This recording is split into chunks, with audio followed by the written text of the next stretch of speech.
It was a scorching Saturday afternoon in Lagos. The sun blazed fiercely, and the street hummed with an intense cacophony of life. Traders' shouts pierced the air, children's laughter and calls echoed through the narrow spaces, and the incessant honking of cars created a pulsating rhythm. Amidst this vibrant chaos, Kelvin and his friend Bobby strolled along, a picture of carefree youth. Both looked impeccably fresh, sunglasses shielding their eyes, their laughter ringing out loudly. Kelvin, in particular, was exuberant. He had just received a significant payment for a large online project, and his weekend stretched before him, promising endless possibilities. As they navigated a particularly bustling junction, their eyes fell upon an old woman. She sat on the dusty ground, her torn clothes hanging loosely on her frail frame, and her face bore the deep lines of weariness. Extending a trembling hand, she implored them, "My sons, please help me. I have not eaten since yesterday." Kelvin paused immediately. He reached into his pocket and pulled out a crisp 500 naira note. Instantly, Bobby grabbed his arm, pulling it down. "No, Kelvin, don't give her anything," he urged, his voice low and urgent. Kelvin looked at him, confusion clouding his features. "Why?" Bobby tightened his grip. "I've seen this woman before. She's always here. On Saturdays. People say she's not a normal beggar. They say she's a spiritual beggar. She collects people's destinies." Kelvin let out a dismissive laugh. "Bobby, I beg you, stop. She's just an old woman begging for help. Look at her. She's suffering." Bobby's grip became even firmer. "I'm warning you. Don't try it. Some people are not what they look like." But Kelvin pulled his hand away decisively. He walked directly to the woman and offered her the money. "Mama, take this. Buy food," he said kindly. The woman looked up at him, and a strange, unsettling smile spread across her lips. "Thank you, my son," she rasped, her voice unexpectedly deep, a stark contrast to her seemingly weak body.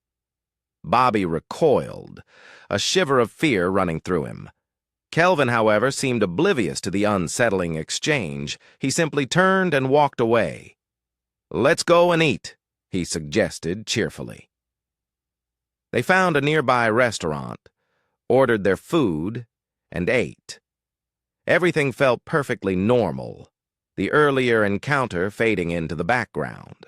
But after their meal, Kelvin excused himself to use the restroom. He went to the toilet, unzipped his trousers, but to his growing alarm, nothing came out. He tried again, pressing, straining. Still nothing. He drank water.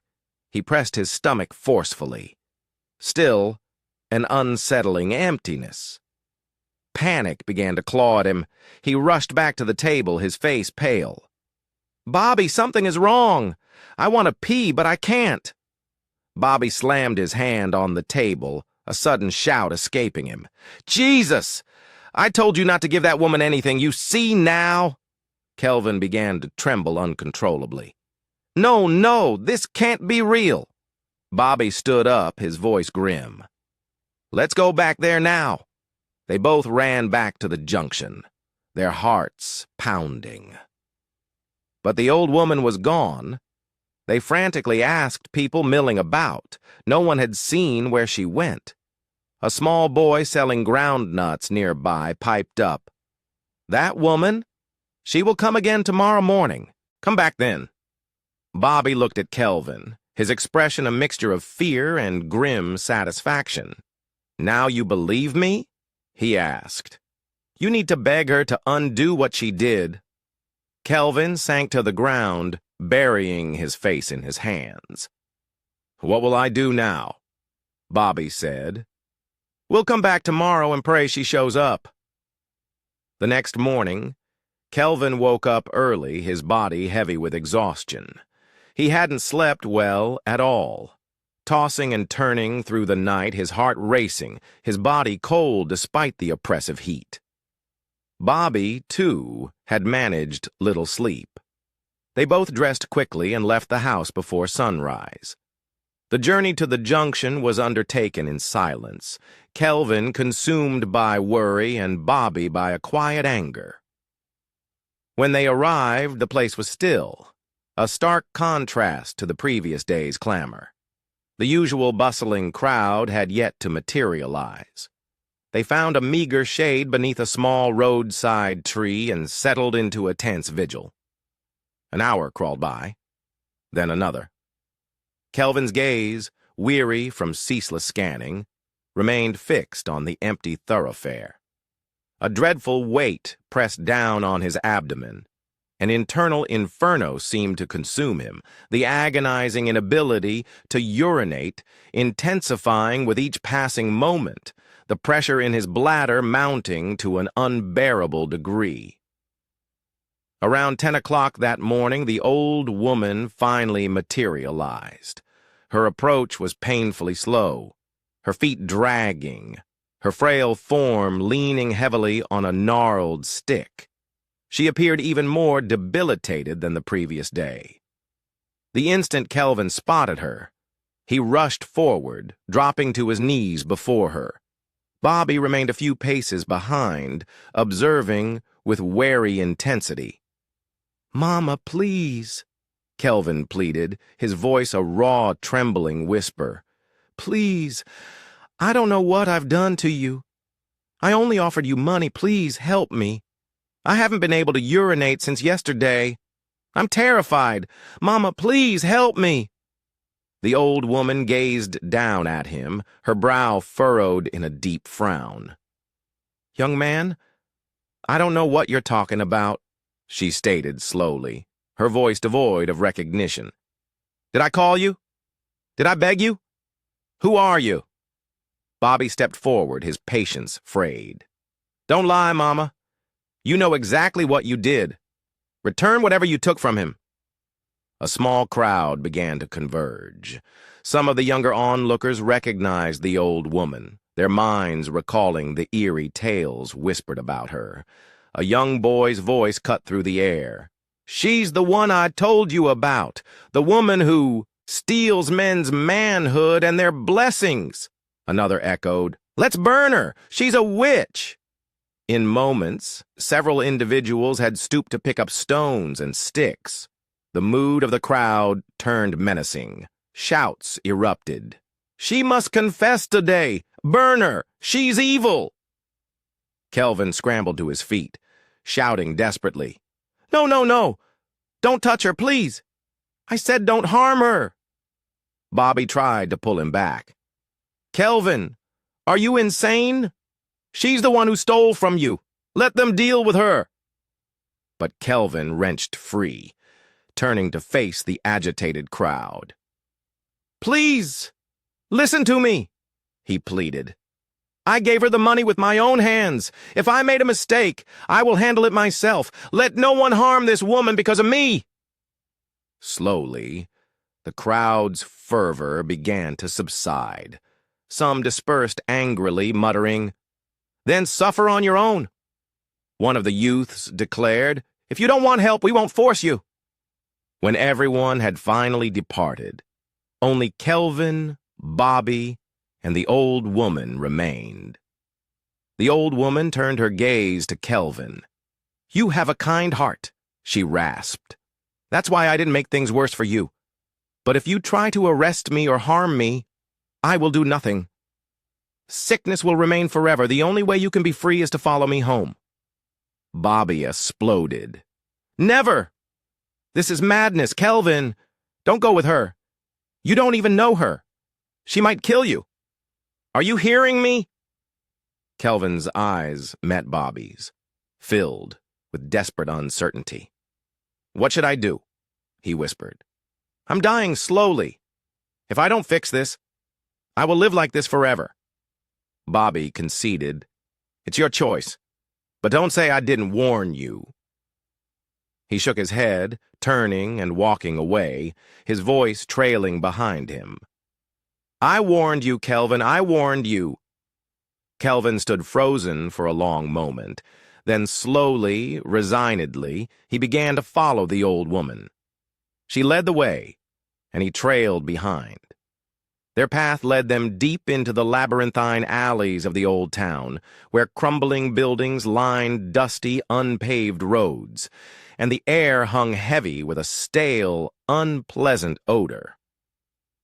After approximately 30 minutes of walking, they arrived at a small mud house, its roof a patchwork of rusty zinc sheets. A profound silence hung about the place. The old woman pushed open the door and entered. Kelvin followed, stepping into a room cloaked in perpetual twilight, thick with the earthy scent of herbs and the lingering tang of smoke. The old woman settled onto a stool, then pointed to a rough wooden chair. Kelvin sank onto it, silent and apprehensive. Her gaze fixed on him, piercing and direct. "You want your manhood back?" Kelvin nodded frantically, desperation etched on his face. "Please, Mama, I beg you in God's name. I don't know what I did wrong. Please help me." She rose, disappearing into a smaller inner room, only to return moments later with a framed photograph. She held it out, revealing the image of a woman, large and robust, adorned in a vibrant red wrapper, a wide, gap-toothed smile illuminating her face. She appeared to be about 45 years old. The old woman's voice cut through the silence. "This is my daughter. Her name is Omoke. She is 45. No husband, no child. No man has ever looked at her twice." Her gaze hardened. "You will marry her." Kelvin's mouth fell open, a gasp of disbelief escaping him. "Mama, what? You said I should... What?" She dropped the picture into his lap, the sound a dull thud. "You heard me? You must marry her. If you do, your manhood will return before your wedding night. If you refuse, your manhood will disappear forever. You will be a man without a manhood for the rest of your life." Sweat beaded on Kelvin's forehead. "Mama, why are you doing this? What kind of punishment is this? What crime did I commit? Is it a sin to help a poor old woman? Why is my case different?" She regarded him with an unsettling lack of pity. "I did not ask you for money. You gave it by force. Now you will carry the consequence." Kelvin's voice rose in a shout. "But Mama, I have a woman I'm supposed to marry in 2 months. Her name is Cynthia. We've already printed the wedding cards. This will destroy everything." The old woman's expression remained impassive. "That is not my business. You must marry my daughter first. Whether you like her or not, she must be your wife. If not, forget about your manhood forever." Kelvin dropped the photo, rising abruptly. "This is wickedness. This is evil.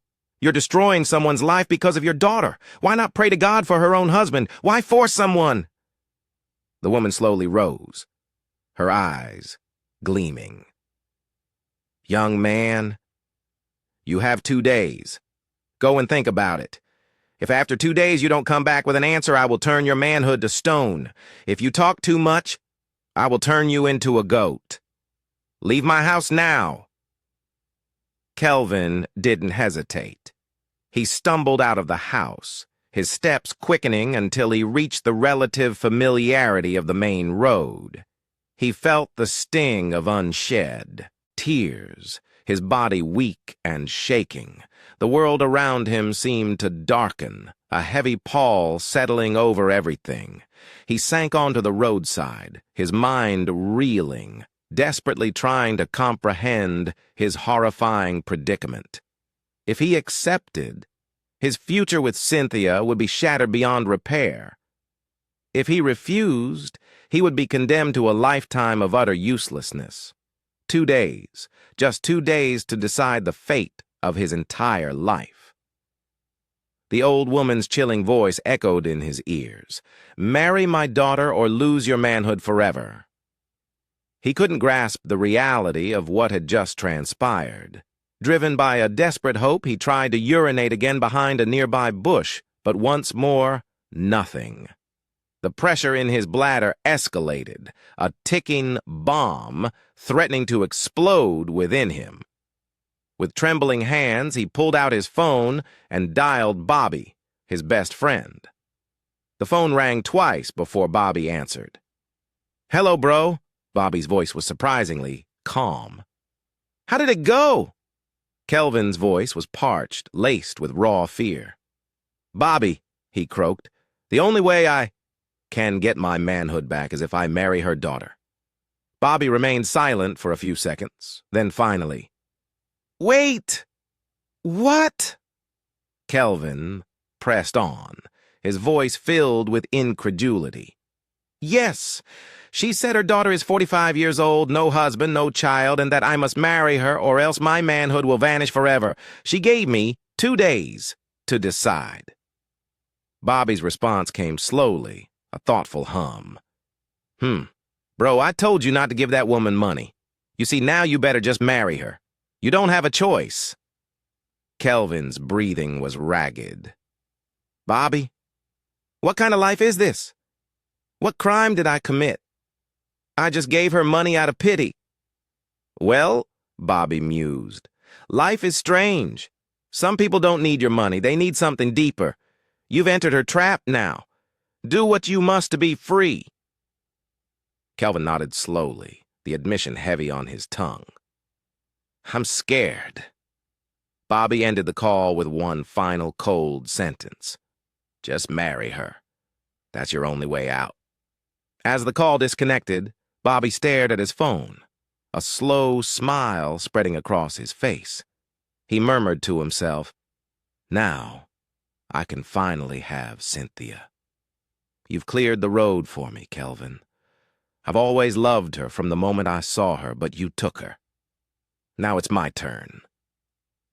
Bobby leaned back in his chair, a look of smug satisfaction on his face as he began to plan his next move.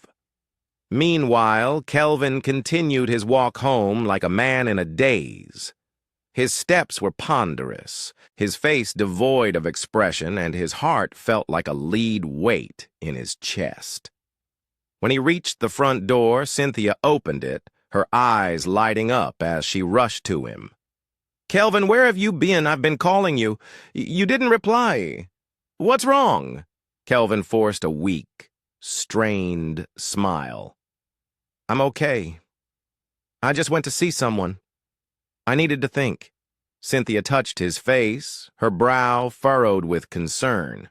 "You don't look okay. You're sweating and your eyes are red. Talk to me. Is something bothering you?" Kelvin walked inside slowly, avoiding her gaze. "I just want to rest." Cynthia followed him into the bedroom, her voice laced with urgency. "Kelvin, wait. Don't do this. You've been acting strange since yesterday. Please, tell me what's going on. You promised we would never hide things from each other." Kelvin sat on the edge of the bed, staring away from her. "It's nothing serious, just work stress. I'll be fine." Cynthia stepped back, a flicker of doubt in her eyes. "Are you sure?" Kelvin nodded. "I just need to sleep." Cynthia sighed, her shoulders slumping slightly, and left the room. She didn't believe him, but she also didn't want to push too hard. Kelvin lay down on the bed, his gaze fixed on the ceiling, his mind a frantic swirl of options. He had only 2 days to make a decision that would irrevocably alter the course of his life. At that very moment, Bobby picked up his phone and called Cynthia. She hesitated, reluctant to answer, but after 5 missed calls, she finally picked up. "Hello?" she said, her voice tinged with annoyance. Bobby's calm voice flowed through the receiver. "Hey, Cynthia. Sorry for disturbing you. I just want to say something important." Cynthia frowned, curiosity overriding her irritation. What is it? Bobby took a deep, calculated breath. I've kept this to myself for a long time, but I can't hide it anymore. I like you, Cynthia. I've liked you for a long time, even before Kelvin came into the picture, but you never noticed me? Cynthia was utterly confused. Bobby, why are you telling me this now? Bobby paused, then delivered his carefully placed blow. Because you deserve to know the truth. Do you even know what Kelvin is planning? He's about to marry another woman in a few days. Cynthia's heart lurched, skipping a beat. Wait, what? What are you saying? Bobby continued, his voice calm and deliberate. That's why he's been acting strange. He's hiding it from you. If you think I'm lying, ask him yourself. But please don't tell him I told you. Let it be between us. Cynthia stood frozen. Are you sure of what you're saying? Very sure, Bobby affirmed. Go and ask him. Cynthia dropped the call, her hands trembling, her heart hammered against her ribs. No, Kelvin won't do that to me, she told herself, a desperate denial. We already picked our wedding date. We printed our cards. He loves me, right? But the way Kelvin had been acting for the past 2 days, his loss of appetite, his absent smile, his avoidance of eye contact, his refusal to speak, made her doubt everything. Cynthia wiped away her tears and stood up. She walked to the bedroom and pushed open the door. Kelvin sat up abruptly, startled. Cynthia stood at the threshold, her voice strained but firm. Kelvin, I want you to answer me with the truth. Are you planning to marry another woman? Kelvin froze. What? Who told you that? Cynthia took a step forward, her eyes blazing. Bobby called me. He told me everything. Kelvin stood, his eyes wide with shock. He did what? Cynthia's voice rose, edged with betrayal. So it's true. You couldn't even tell me. What have I done to deserve this? You're the one I love. Kelvin, you're the one I want to marry, and now you're leaving me for someone else. Kelvin reached out, grabbing her hand.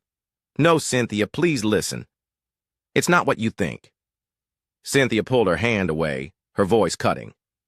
Then, explain. I'm listening. Explain to me why you're marrying someone else. Kelvin's voice cracked, tears welling in his eyes. I didn't plan it. I was forced, Cynthia shouted. By who? Why? Kelvin looked down, silent tears streaming down his face. Please forgive me. I don't know what to do anymore. Cynthia covered her mouth, tears rolling freely down her cheeks. She turned abruptly and ran out of the room. Don't follow me, she cried, her voice breaking. I can't believe you, Kelvin. I hate you. She slammed the door behind her, the sound echoing through the sudden silence. Kelvin sank back onto the bed, clutching his chest. He gasped for air. His life was unraveling. Everything was crashing around him. Meanwhile, Bobby was smiling. Cynthia didn't return that night. She left the house in tears and went straight to her friend's place. Her phone rang relentlessly, but she refused to answer Kelvin's calls. Finally, she switched it off and cried herself to sleep, the pain in her chest an unbearable weight. She kept asking herself, why did this happen to me? What did I do wrong? Early the next morning, Kelvin woke up, his eyes swollen and red-rimmed.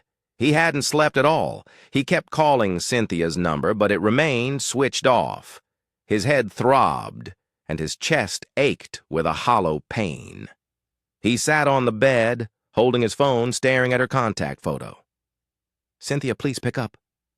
Please, give me a chance to explain, he whispered to himself. His bladder discomfort was now excruciating. He still couldn't urinate. The pain in his lower belly felt like a raging fire. He rushed to the toilet again, stood there, and tried everything he could. Nothing. He let out a desperate shout and collapsed to the floor, crying out, "God, why is this happening to me? I only helped a poor woman. What did I do to deserve this?" As he stumbled out of the toilet, his phone rang. It was Bobby. He hesitated, almost ignoring it, but then, with a sigh, he changed his mind. "Hello," Kelvin rasped, his voice raw with exhaustion. "How are you, bro?" Bobby's calm tone was a stark contrast to Kelvin's turmoil. "I'm not okay," Kelvin admitted, his voice cracking. "Cynthia left. She's not picking my calls. She left the house last night and hasn't come back." "I'm sorry to hear that," Bobby said, a practiced note of sympathy in his voice. "But I told you this would happen. You should have told her the truth earlier. Women hate lies." Kelvin remained silent, a choked sound in his throat. Bobby pressed on. "Have you made up your mind yet?" "About what?" Kelvin asked, his mind reeling. "About marrying the old woman's daughter. Today is your second day. You don't have time. Again. If you don't go back and accept, you'll lose your manhood forever." Tears pricked Kelvin's eyes again. "I can't do it. I love Cynthia." "Then suffer," Bobby said, his voice flat.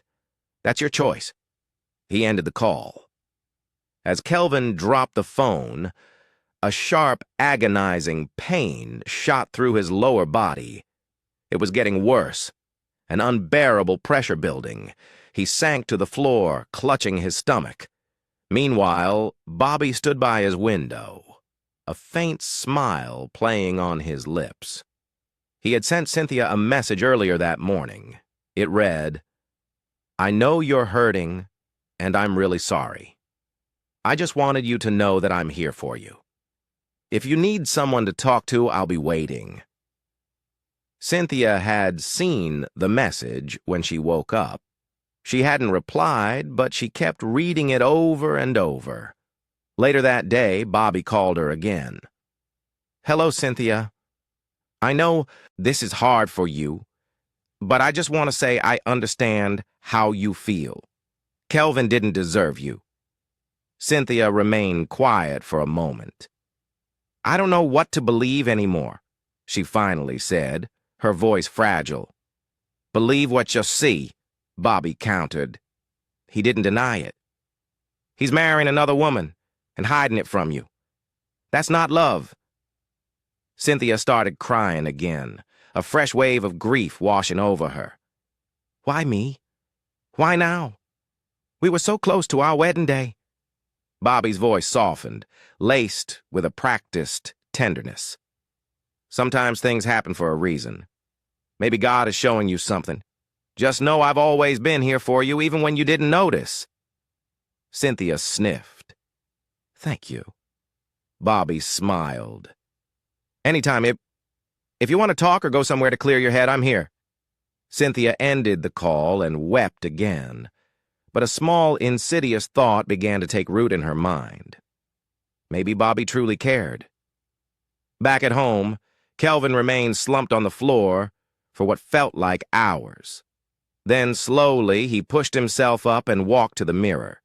He stared at his reflection, a stranger staring back at him, eyes red, lips dry, face haggard. "I can't lose Cynthia. I can't lose myself either," he whispered, the words barely audible. He picked up his phone and found the old woman's number, which he had saved the day they met. He dialed it, his thumb hovering over the call button. She picked up immediately. "I knew you would call today," she said, her voice holding an uncanny certainty. "I need to talk to you," Kelvin said, his voice a desperate plea. The old woman replied, "Come to my house. You have a few hours left before your manhood disappears forever." Kelvin quickly pulled on his clothes and left. The street seemed to stretch endlessly that day, each step a monumental effort. He walked like a zombie, his mind a void of despair, save for the agonizing decision that lay before him. When he finally arrived at the old woman's house, she was already outside, waiting for him. "You came?" she stated, a hint of satisfaction in her voice. Kelvin nodded, his shoulders slumping. "I don't have a choice." She led him inside and gestured for him to sit. "Have you made your decision?" she asked. Kelvin nodded again, a bitter taste in his mouth. "Yes." She smiled, a thin, knowing smile.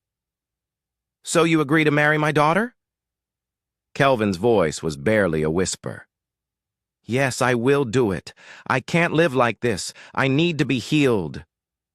The old woman clapped her hands 3 times, a sharp, echoing sound, and called out, "Om!" From the inner room emerged a tall, heavy-set woman with large, thick arms and coarse, unkempt hair. She wore an old, faded skirt and a worn top. Her face was marked with old scars, and her teeth were stained brown. She shuffled forward slowly, her eyes shy and averted, stealing glances at Kelvin. "This is her," the old woman announced proudly, gesturing towards her daughter. "Your future wife." Kelvin's heart sank, a cold dread washing over him. "When will the wedding be?" he managed to ask, his voice flat. "Tomorrow morning very early," the old woman declared. "Don't worry, I will handle everything." Kelvin simply nodded again, resigned. "Can I go home now?" She looked at him, her gaze unwavering. "Your manhood will be restored after the wedding night, not before. If you try to run, it will disappear forever." Kelvin stood up and walked out. As he trudged home, tears streamed down his cheeks. "Cynthia, I'm sorry," he whispered into the empty air. He reached his house and saw Cynthia's bag was gone. She had packed her things. He sat on the bed alone, broken and utterly defeated. The wedding was a small, quiet affair. It happened early in the morning, just as the old woman had decreed. No friends, no family, no music, no cake. Kelvin sat there, draped in an old native cloth the woman had provided, his eyes vacant. He looked like a lamb being led to slaughter. The ceremony was over in 15 minutes. Afterward, they returned to Kelvin's house. The woman entered with an air of possessive excitement. She looked around, surveying the room. "Yes, this house is beautiful. My dear husband, we will enjoy here." Kelvin dropped the house key onto the table, his voice cold and cutting. "Listen carefully. I don't like you, and I will never like you. Your foolish, ungrateful mother forced me into this. I will never be happy with you." The woman turned, a look of unexpected pride on her face. "You small boy, you think you're wise. Let me warn you. You are in this forever. If you do anyhow, your manhood is gone again. I am your wife, whether you like it or not." Kelvin walked into his room and slammed the door shut. He fell to his knees, burying his face in his hands, and wept. "Cynthia, I'm sorry. I didn't want this." Meanwhile, Cynthia sat quietly in her friend's house. Her heart was heavy, her face swollen from crying. She stared blankly at the wall, saying nothing. Her friend, Belinda, walked in.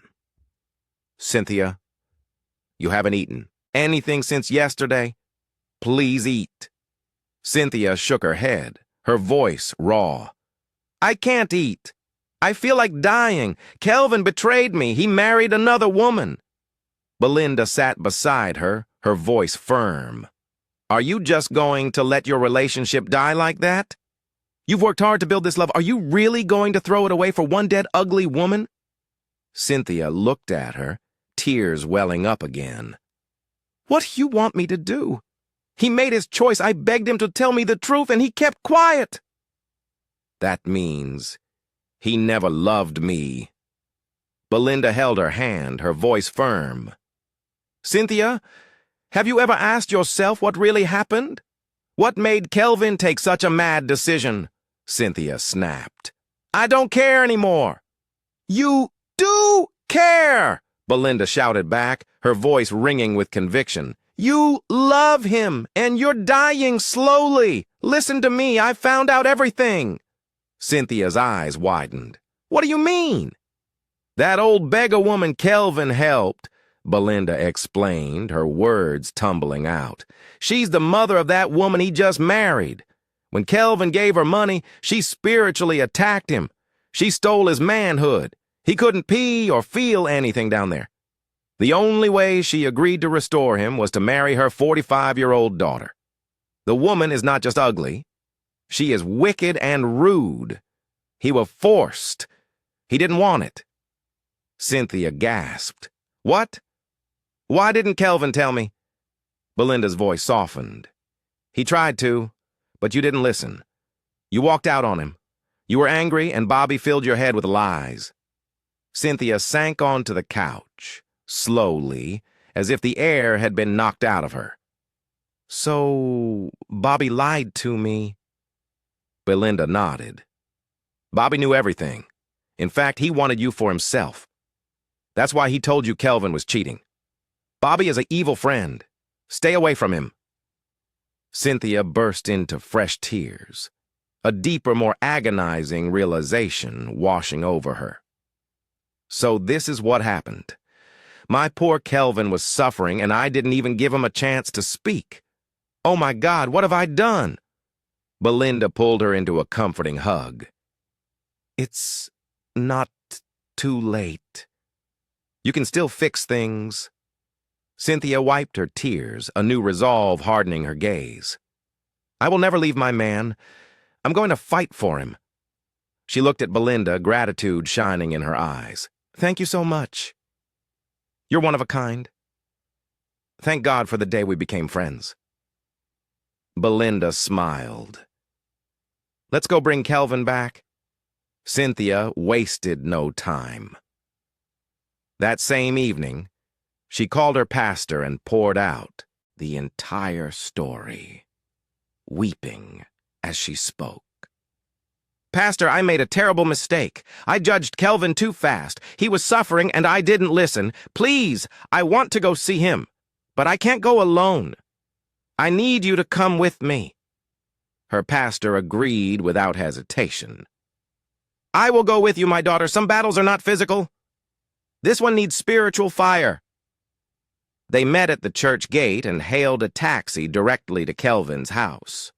Cynthia's heart hammered against her ribs with a mixture of fear and hope as they drew closer. God, please let me meet him at home, she prayed silently. When they reached the house, Cynthia knocked. The door opened slowly, revealing the old woman, her face long and grim. She looked at Cynthia and the pastor, her expression hostile. What do you want again? She demanded. The pastor stepped forward, his voice resonating with authority. Peace be unto this house. I came in the name of the Lord Jesus. The old woman hissed. Go back, pastor. This is not your business. When evil lives in a house, it becomes my business, the pastor declared, his voice firm. The Lord sent me here to destroy the works of darkness. The old woman let out a contemptuous laugh. You are wasting your time. Suddenly, the pastor raised his Bible, his voice rising as he began to pray in tongues. The ground beneath their feet seemed to tremble lightly. A strong wind swirled into the living room, causing curtains to billow. The old woman cried out, falling to her knees, screaming, Stop! Stop! She wailed. Fire is burning me! Cynthia watched in shock as the old woman writhed on the floor, coughing violently. The pastor pointed a commanding finger at her. You unclean spirit, leave this woman now in the name of Jesus. The old woman screamed, a high-pitched wail, and then abruptly she became quiet. She looked weak and utterly spent. The pastor turned to the woman's daughter, his voice stern, but not without compassion. "And you? You should be ashamed. Is Kelvin not too small for you? Do you have no shame?"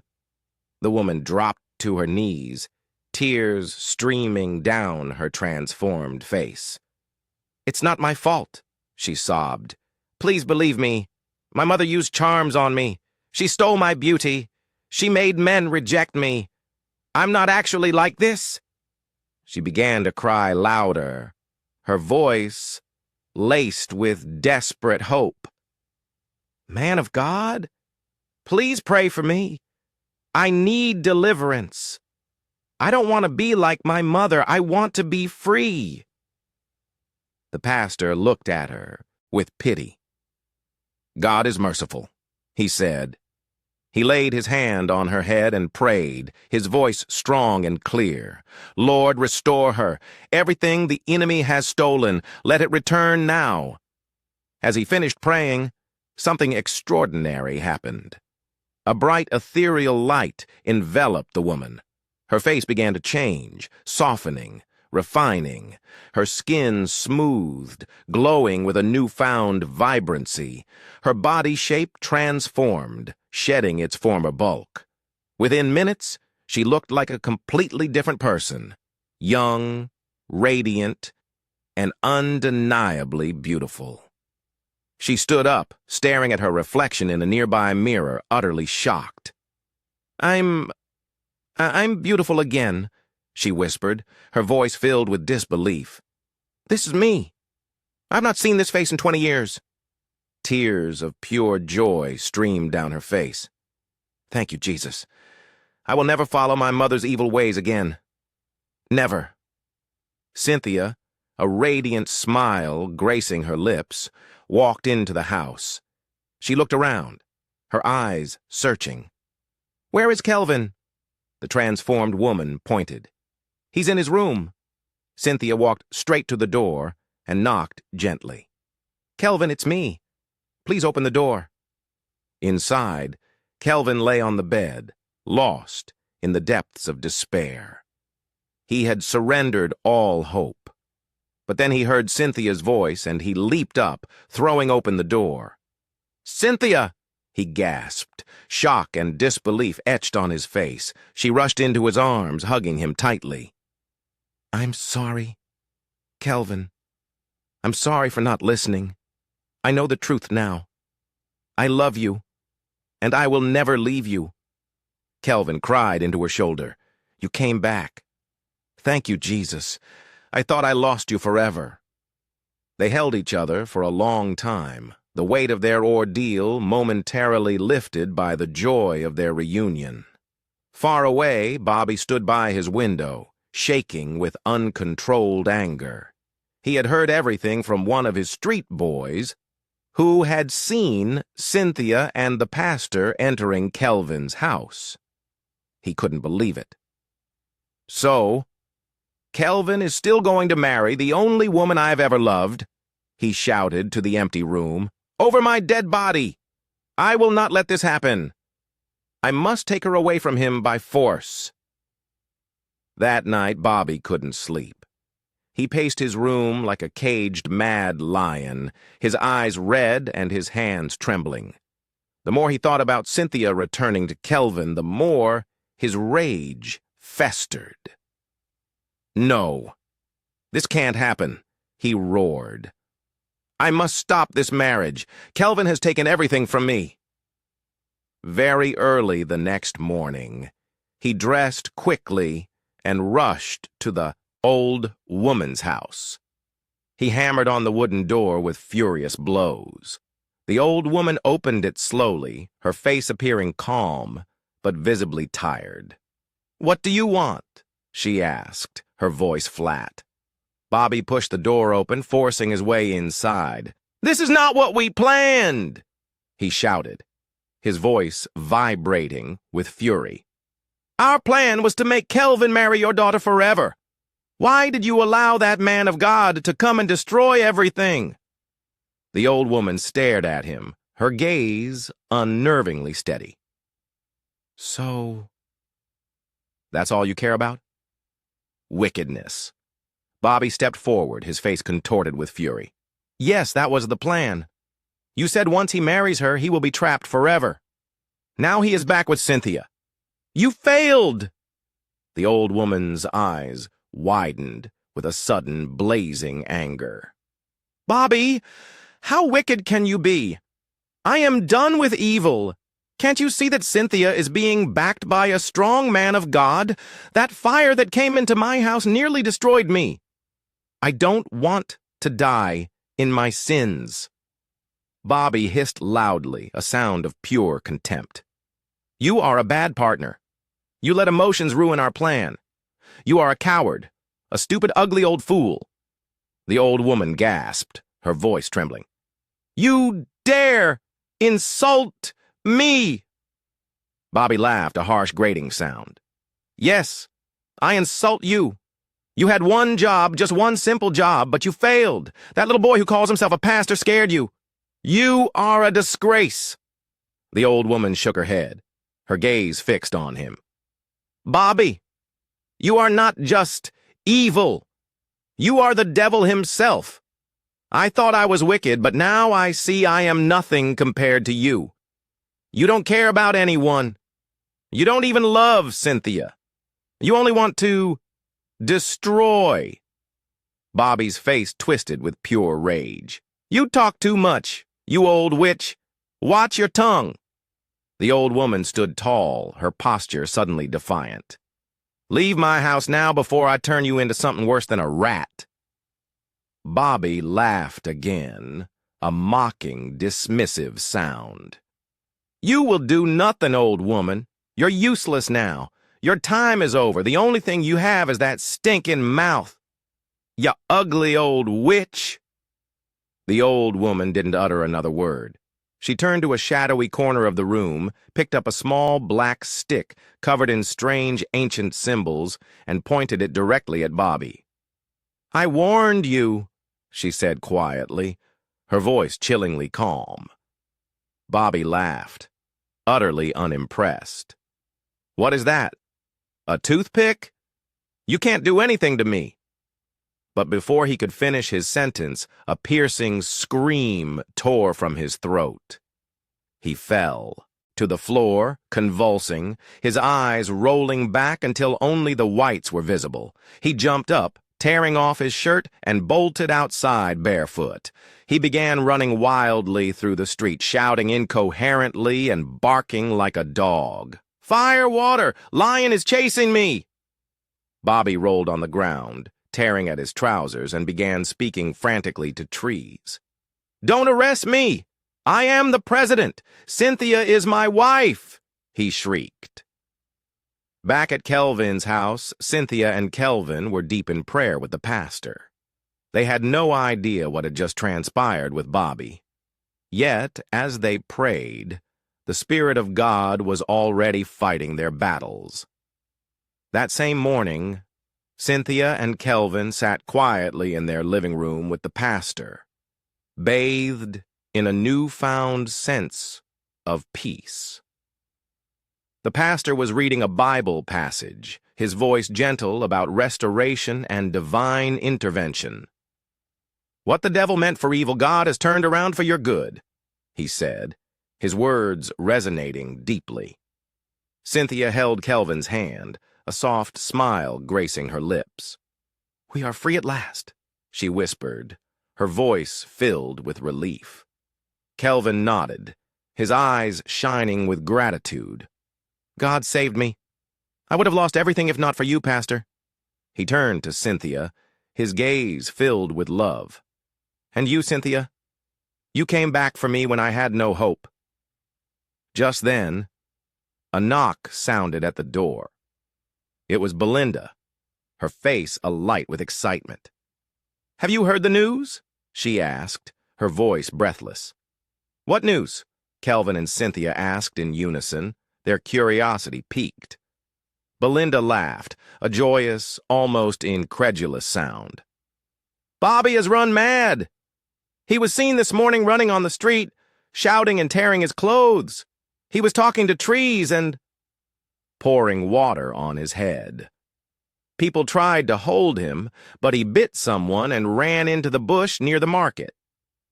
Cynthia gasped. "What? Bobby?" Belinda nodded, her eyes wide. "Yes, the old woman dealt with him. I heard he insulted her and she warned him to leave, but he called her names. She pointed something at him and bam! He went crazy instantly." The pastor closed his Bible, a solemn expression on his face. "Touch not my anointed and do my prophets no harm. Evil will always bow before good." Kelvin sighed, a heavy weight lifting from his shoulders. "He used me, betrayed me, and tried to destroy me, all because of Cynthia." Cynthia shook her head, her gaze resolute.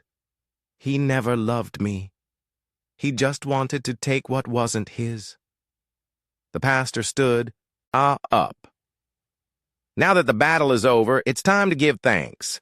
I want you both to come to church this Sunday. Let us share your testimony. People need to hear how God delivered you from the hand of the wicked." Cynthia and Kelvin agreed in unison. "We will be there," they affirmed. Meanwhile, the old woman and her daughter were also undergoing a profound transformation. The daughter, now radiant and free, wept as she cleaned the house. "I want to live a new life, Mama. I don't want to be part of wickedness again. I want to serve God." The old woman was quiet for a moment, then nodded slowly, a newfound humility in her eyes. "You're right. I have done many evil things, but it's not too late to turn back. That man of God saved me, too. I was burning when he prayed. I felt something leave me. I want to go to that church and give my life to Christ." The daughter hugged her, tears of shared hope flowing. "Yes, Mama. We will go together." A few days later, Sunday arrived. The church was overflowing. Cynthia and Kelvin stood on the altar and shared their incredible story. As they spoke, many in the congregation wept openly. Some shouted, "Jesus!" while others clapped, their hearts stirred by the powerful testimony. The pastor prayed for them, pouring blessings upon their forthcoming marriage. After the service, the old woman and her daughter stepped forward, tears glistening in their eyes. They knelt down and gave their lives to Christ, their repentance witnessed by the entire assembly. The whole church erupted in joyous celebration. "Only God can do this," someone shouted from the pews. Weeks passed swiftly, and Kelvin and Cynthia's wedding was now back on track. This time it was filled with an overflowing abundance of joy, peace, and countless testimonies of divine intervention. On their wedding day, the pastor's voice resonated through the church, declaring, "What the devil meant for shame has become glory. This is the hand of the Lord." They were joined together in holy matrimony, and as they danced, everyone present could clearly see that true love had ultimately triumphed. Belinda danced alongside them, her face beaming with happiness, shouting, "My best friend is married! God has done it!" The old woman and her transformed daughter were also present, watching from the back, with radiant joy etched on their faces.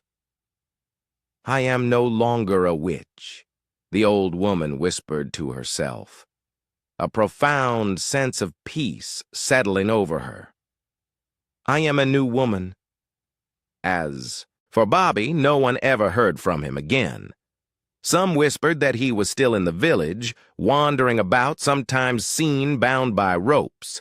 Others claimed he was now quiet, spending his days staring blankly at the sky. But one thing remained clear: evil never truly wins. And when love is real, no force, no matter how malevolent, can ever destroy it. Dear viewers, what lessons did you take away from this dramatic tale? We'd love to hear your thoughts in the comments below. If you enjoyed the story, please give us a thumbs up, share it with your friends, and hit that subscribe button. Don't forget to turn on notifications so you never miss out on our latest updates.